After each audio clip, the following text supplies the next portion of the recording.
So, the Parthian Empire. Who are they? Well, between the years of 63 and 60 BCE, the Parthians, a new area, a new group of people from this area, eventually conquered the former Macedonian successor kingdom of the Seleucids. Remember, the Seleucids were this large green area, the former Seleucid Empire, and then because of the Antigonids in this area, eventually the Antigonids fell thanks to the Macedonian Wars and the Battle of Pydna, and the Third Macedonian War, and eventually several different countries such as Pontus and Armenia started, and eventually Pompey conquered Pontus. And so part of this area at that time, especially if you look at this map, were Roman. Okay, but the Parthians now take over the former Seleucid Empire,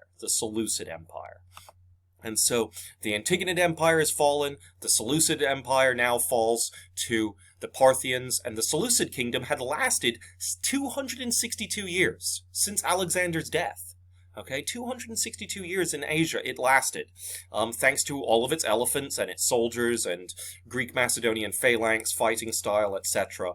And it was a very powerful kingdom, even though it fought constantly with the Antigonids at times, as well as the Ptolemies in Egypt. It lasted for a long time, but finally, in 63 to 60 BCE, they meet their match against not Rome, but Parthia. And so Parthia takes over this large area of Green Kingdom, which, as we see right here, is a relatively large area. It actually goes quite a little bit off this way at different times, but for the most part, this is its area. So not quite all of the former empire up to India, but a lot of it. And so the Parthian Empire becomes a very big threat to Rome, because it's kind of bumping up against several of its territories. And so if we look, it's meeting right up against the province of Syria. It's meeting up against the client kingdom of Armenia, which, if you remember, our client kingdoms give tribute to the Romans, okay, for protection. And so this is kind of an issue. And so this green area of the Parthian Empire is a threat. And Crassus realizes this is a perfect opportunity, and that he has been given the consulship, or sorry, not the consulship, proconsulship, meaning governorship of an area right here, Syria. And so he is going to travel out to Syria. And while he is traveling from Italy to Syria, something horrible happens in 54 BCE as well. Pompey's wife, Julius Caesar's daughter, Julia, okay, Julia is Pompey's wife and Julius Caesar's daughter. She dies in giving birth to her would-be son. And so Julia dies in childbirth. When this happens, Pompey writes letters to Caesar telling him what happened. Pompey goes into a massive depression, okay, or a very brief massive depression. Caesar also goes into a massive depression while on campaign in Gaul, kind of has to distract himself with fighting more Gallic tribes, but that's how he's going to kind of cope with it. But for weeks, Caesar won't even leave his tent.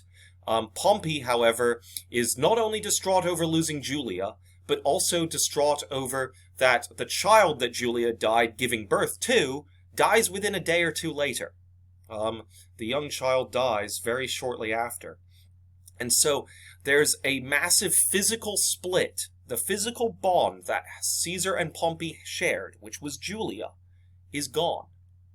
And within only a few weeks of Julia's death, the optimates in Rome start looking for an opportunity and seeing an opportunity.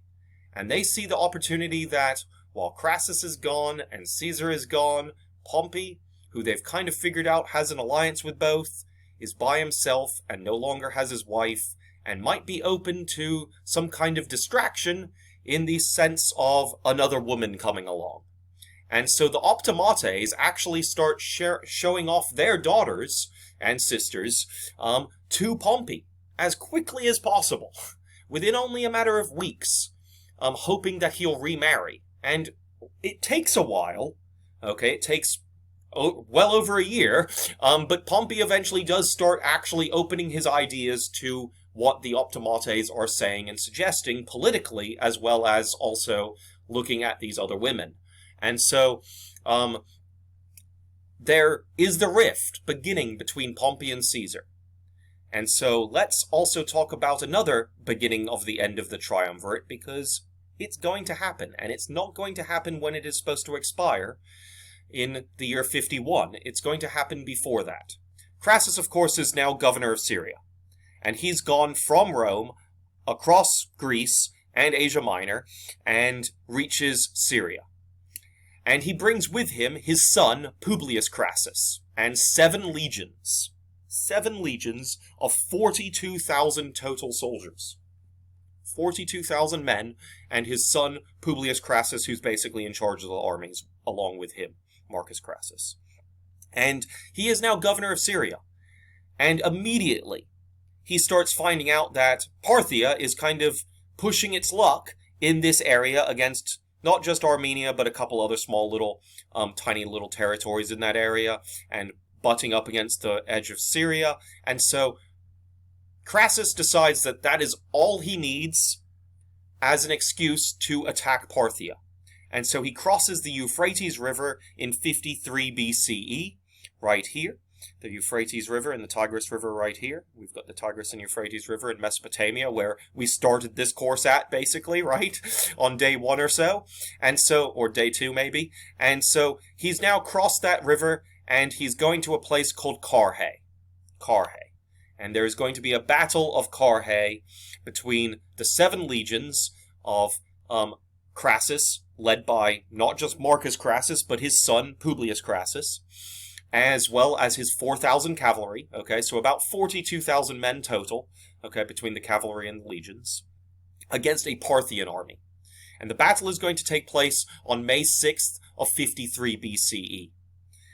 Well, the Parthian army typically is cavalry and then infantry as soldiers, okay, regular infantry soldiers, and sometimes they have elephants. But at this time, Parthia kind of has figured out how Rome fights. They've heard stories, they know what Rome does, and the Parthians decide that they're going to try something different. That elephants don't scare the Romans much anymore.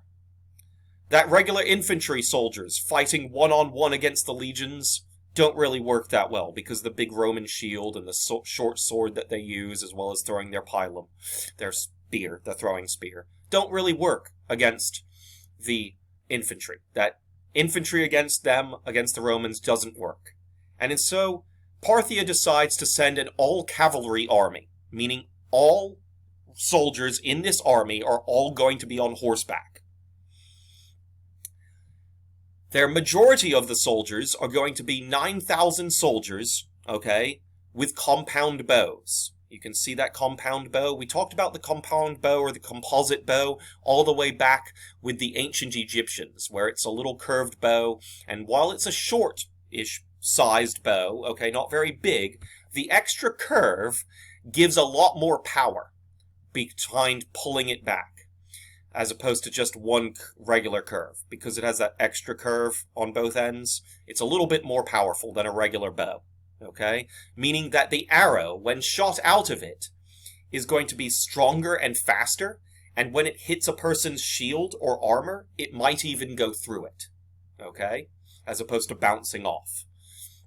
And so, that's what the majority of the soldiers have. 9,000 of the 10,000 men of the Parthian army are just soldiers riding on horseback with their bows. They also bring 1,000 cataphracts. And cataphracts are these men riding horses that are fully decked out in armor. Not just the man, decked out in chainmail, which is metal armor, okay? Metal armor going over their whole body as well as their helmets. But also the horse is also covered in armor. Meaning that attacks against the horse are also going to bounce off. Because typically, if you were fighting against cavalry, the best way to kill the cavalry soldier is kill the horse. I know it's horrible as it sounds, but you kill the horse and then the person falls off and they might break their neck or hurt themselves, and then you can just kind of stab them when they're on the ground. Well, the Parthians understood that. And the Parthians realized that they could have men with horses in armor. as well as the men in armor, but the horse in armor. So they have 1,000 cataphracts, okay, these heavy cavalry soldiers. They also bring with them several thousand camels, or about 1,000 camels, okay? Camels with the big hump on them, right? Not a horse, but a camel. And what are these camels doing? Well, they're not carrying any soldiers. In fact, a bunch of soldiers are kind of walking with them, bringing them to the battlefield, and these camels have these large bags and sacks filled with more arrows on them, okay, just hanging over the back of the camel. And that when the soldiers of the 9,000 with their bows run out of their, like, maybe 5 or 6 arrows that they carry with them, okay, maybe 10 or so at most, then they can just ride back to where all the camels are and grab some more arrows and then ride back to the battle. Well, these riders with the compound bows, are very well trained. They're so well trained that, as you can see in this picture, some of them are riding normally, and that some of them even are riding normally and spin their back around so they can shoot behind them. And that this one is even so well trained on the horse that he has literally turned himself around on the horse while riding it. Basically, they're trick riders, and able to spin in place on the horse, able to be firing their arrow. Kind of like if a person was riding around in a car or something shooting a gun at someone. Right? It's the ancient version of that. And they developed something called the Parthian shot. The Parthian shot. Which today we call a parting shot. It is, over time, changed from Parthian shot to parting shot. Meaning that these riders, as they ride up to the Roman soldiers or any other enemy that they would have, they would be firing their bows and arrows at them. Okay? And then, right as they get really close, they fire again, and then they start riding away. As you can see, these ones are shooting at the people back here. And what they would do is they would shoot as they rode away. And that is exactly why he's spun backwards, and these guys are kind of leaning as far back as they can. Is because as they ride away, they want to fire off at least 1 or 2 more shots. These parting shots, or Parthian shots. Well, Crassus's men are not able to outrun these horses running around at them. They also try to use their pilum, the javelin, the throwing spear. And they're able to kill a few of the Parthians riding around, but most of the time the Parthians are riding much further away than in this picture, and are much farther out of range from them, the Romans being able to throw their spear. The 4,000 cavalry are led by Publius Crassus, Crassus's son, and they go toe-to-toe with the 1,000 cataphracts, and these 1,000 cataphracts make absolute mincemeat out of the cavalry, the 4,000 Roman cavalry. Just completely destroy all of them, without almost suffering anything in return.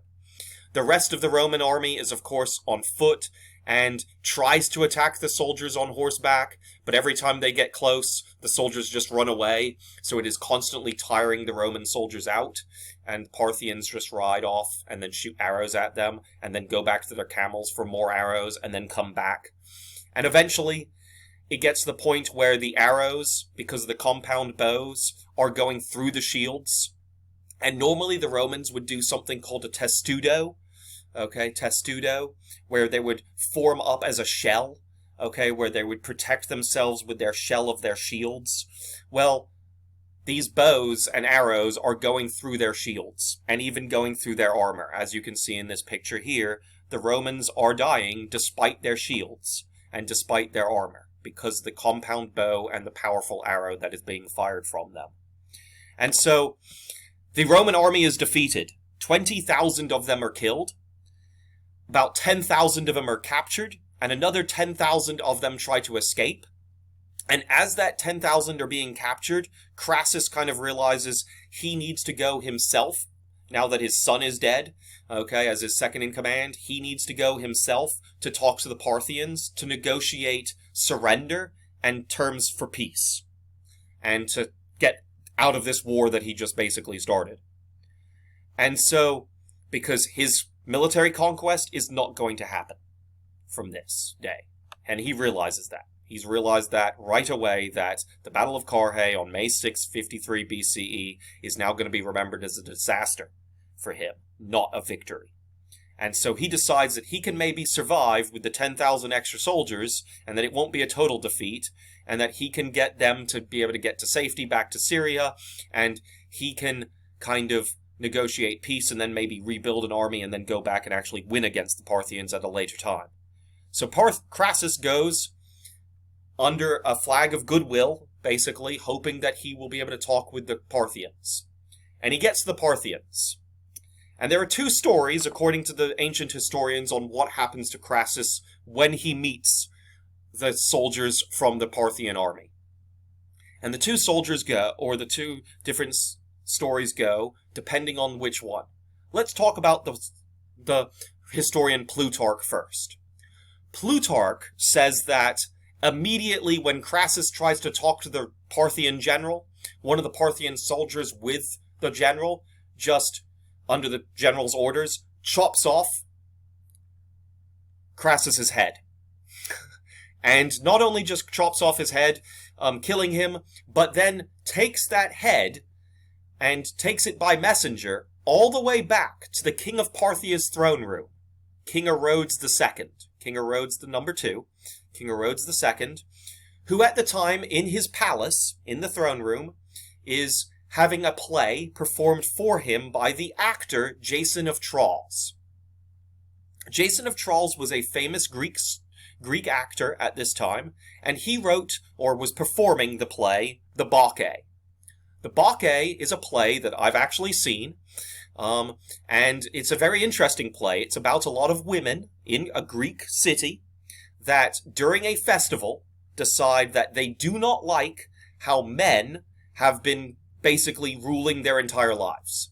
That women want more rights, and that the women are really sick of the king of this Greek town, basically taking advantage of them in all sorts of horrible ways.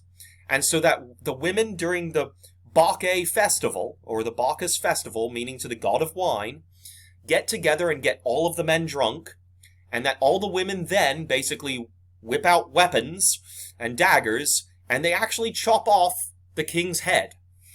The king of that Greek town, that it's a fictional place, the Bacchae, it's a play, of course. Okay, so they kill them. And the Bacchae then, the women, ended up taking the head and actually kind of parading through the streets celebrating the dead guy's head. Okay? That they killed him and that they're no longer going to be kept down by the men in the town and the king.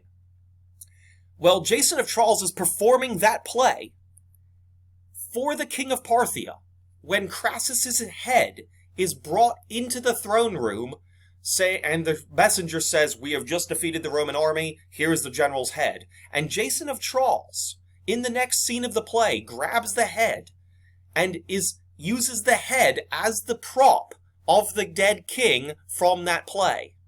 And so Crassus's head is used as a prop, according to the historian Plutarch. According to Cassius Dio, another Roman historian, says that Crassus was not killed at the battlefield, and was actually brought all the way back to King Orodes' throne room again, but alive this time, and that King Orodes basically knew about Crassus's rich wealth of the past. That Crassus was extremely greedy. He knew about how greedy he was. He knew about all of his silver mines and his fire department and his real estate and all of the prescription lists and everything. That King Orodes knew all of that because Crassus was very, well known throughout Rome. And of course, the neighboring country of Parthia is going to know something about the very well-known people of Rome. And so King Orodes actually orders molten gold to be poured down Crassus's throat while Crassus is still alive. And so Crassus is forced to drink molten gold while King Orodes sings this little ditty called Crassus, Crassus, Riches Croesus. Croesus, if you remember, was the king of Lydia, that kingdom that invented coinage, remember? And so it's kind of this kind of little history lesson that goes back as a little rhyme that King Orodes kind of rhymes out Crassus, Crassus, Riches Croesus, as he's basically executing the rich Crassus by forcing him to drink molten gold, which is, of course, going to kill him, right? And so it kills him immediately, drinking the gold. And so Crassus dies either one of those two ways.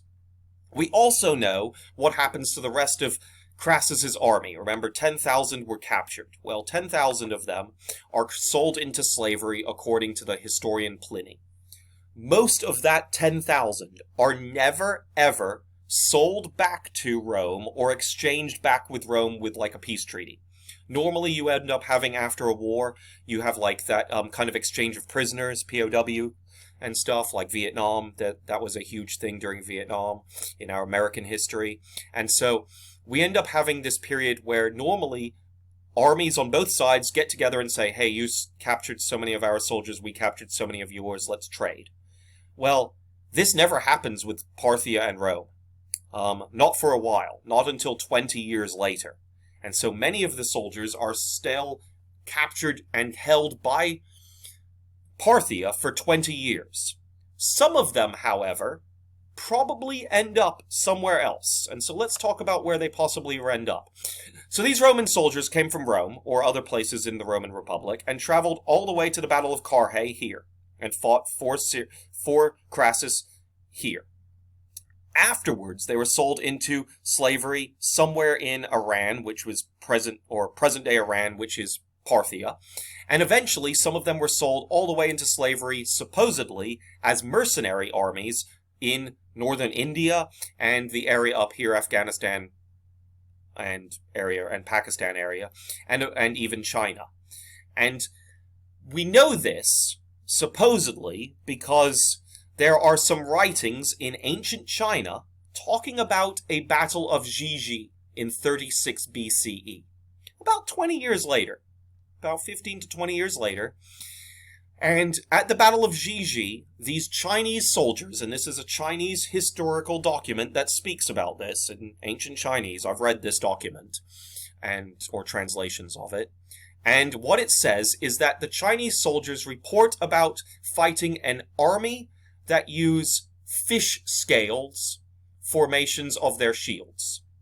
And it kind of makes sense, because remember I talked about the testudo, or that kind of, they would make a big shell, or, during the Battle of Carrhae, but it didn't really work, and that other Roman battles they would fight, and they would link their shields together to make like a big shell, like a tortoise shell or a turtle shell, to block arrows and things bouncing off. And that would typically work. Well, the Romans, if you look at it, it's all the shields maybe look like fish scales, if lined up next to each other constantly. And so we end up having the Chinese describing their enemy being very different from them, as well as using their shields like fish scales and linking them together in this weird shape. And so it's very interesting that these soldiers possibly were used as mercenaries throughout all of this area and fought in the Battle of Jiji in 36 BCE. And then finally, there are green eyes in part of China today. Now, this isn't confirmed by DNA, but you can see in this picture here that this man in China, in Lishan, China, has green eyes. And that is typically not normal for people of Asian descent to have green eyes. It is typically brown, their eye color. And what is interesting is that his green eyes possibly are because of the Romans and European DNA and European breeding with Chinese people breeding. Possibly the mercenaries from the Battle of Jiji traveled all the way out to here. And only in this one town do you have the green eyes from the descendants of the people all the way back to the early BC period. Anywhere else in China, that does not happen. And it's very interesting that there are green eyes in that part of China, but only in that part of China. And they also have writings about the Battle of Jiji in that town. Now, this, again, it hasn't been confirmed by DNA. They're trying to do tests right now on the people of that Chinese town. And as you can see, their face structure doesn't look too far away from the average Roman's facial structure, as opposed to more of a Asian or Chinese facial structure. So, possibly, we have some of that 10,000 soldiers that were used as slaves, or captured by the battle at Carrhae, not only fought maybe there, but also maybe made it all the way to China. We're not exactly sure. We can only tell from the documents. Hopefully more info will tell us about that battle later on that will be found. And then maybe more DNA evidence will be able to prove that one way or another they're either Roman, or maybe some other Europeans met these people in Lishan. Or maybe it was just some kind of genetic abnormality some other way. But kind of interesting little story for you there. Aftermath of the Battle of Carhae. The Triumvirate is obviously broken, right? You can't have a Triumvirate, which means 3, with only Pompey and Caesar.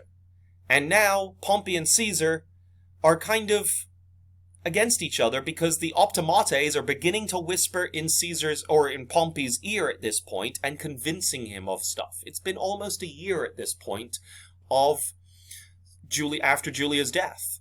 And so, Pompey is beginning to start leaning towards the ideas of the Optimates as opposed to the Populares.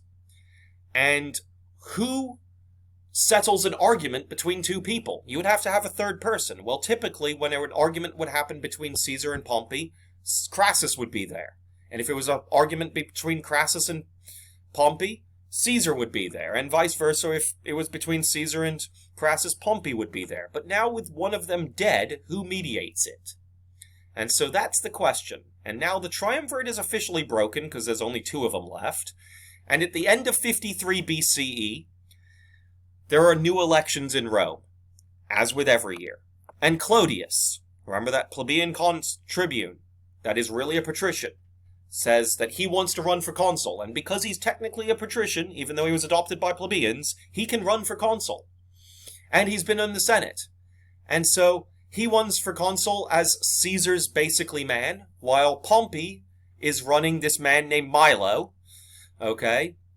And so we've got this pro-Caesar side, Clodius, versus pro-Pompey side, Milo.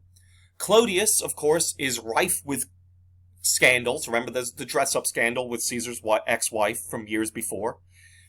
He also has that fake plebeian adoption, okay, which was an adoption, but everybody in the town really kind of realized that it was not because he needed a family, it was because they wanted him for political ideas to be a plebeian. And then he also sleeps with a wife of an Optimate senator. Guy is rife with scandal. Scandals upon scandals. Not as bad as Alcibiades' scandals, but still pretty bad. In his own way, right? And so, the fighting between the pro-Caesar side of Clodius and the pro-Pompey side of Milo, where their supporters politically are now actually rioting and fighting in the streets. And the side that likes Caesar are pushing Clodius, and the side that likes Pompey are pushing them. Well, remember, you can both be consul, but both sides don't want them to be consul. Okay, they want one of their other supporters. They want an extra guy that Clodius knows, and they want an extra guy that Milo knows to be their other consuls, because there's 4 guys running. And so eventually, Milo's men eventually murder Clodius. Clodius, the guy with all the scandals, is actually killed by some of Milo's supporters, which are pro-Pompey. And the election result is Milo becomes consul, and Pompey also becomes consul for 52. Pompey and Milo are going to be consul. And Milo is basically that Optimates anti-Caesar one, or another guy is. Don't worry about it. But Pompey is one of the 2 consuls. And it's this very anti-Caesar guy is in charge now with Pompey. And so this guy is going to be whispering into Pompey's ear, hey, we need to do this. Hey, we need to do this. And that is going to cause a lot of problems for Caesar, who is still campaigning in Gaul and can't actually have someone in Rome taking up his side of the arguments because his main man, Clodius, is dead. So he's going to have to send another man down there, and we'll talk about that other man as well as some other stuff going on in the next lecture video.